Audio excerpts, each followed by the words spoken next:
Is very good morning. இன்றைக்கி டே 23 of 48 type வரதுக்குள்ள இருக்கும். இன்றைக்கி எந்திரிச்சு ஒரு கோலம் போட்டு உருளியில் பூ சேஞ்ச் பண்ணிவிட்டு இன்றைக்கி பிரசாத ரெசிபி வந்து கார கொழுக்கட்டை. அதுக்கு ஒரு பேனில் வந்து கடுகு உளுத்தம் பருப்பு தாளிச்சிட்டு சீரகம், காஞ்ச மிளகா, கருவேப்பிலை, நெக்ஸ்ட்டு வந்து கடுக்கு முடுக்குன்னு இருக்கிறதுக்காக கடலைப்பருப்பு எல்லாம் போட்டுட்டு வெங்காயம் 2 வெங்காயம் நல்லா போட்டிங்கன்னா தாளிப்பு ரெடி.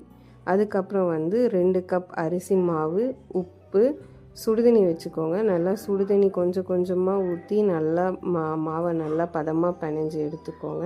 நல்லா பிடிச்சா இந்த மாதிரி நல்லா உருண்டை போட்டு இருக்கிற அளவுக்கு பிணைஞ்சிட்டு அதில் நம்ம இந்த தாளித்து வச்சதும் போட்டு மிக்ஸ் பண்ணிவிட்டு ஃப்ளேவருக்கு வந்து கொத்தமல்லி எல்லாத்தையும் நல்லா ஆட் பண்ணி நல்லா உருண்டை பிடிச்சி நல்லா ஒரு உருண்டையாக ஒரே சைஸில் உருண்டை பிடிச்சி இட்லி குக்கரில் ஒரு இதாக வச்சு அவிச்சு எடுத்திங்கன்னா சூப்பரான கார கொழுக்கட்டை ரெடி.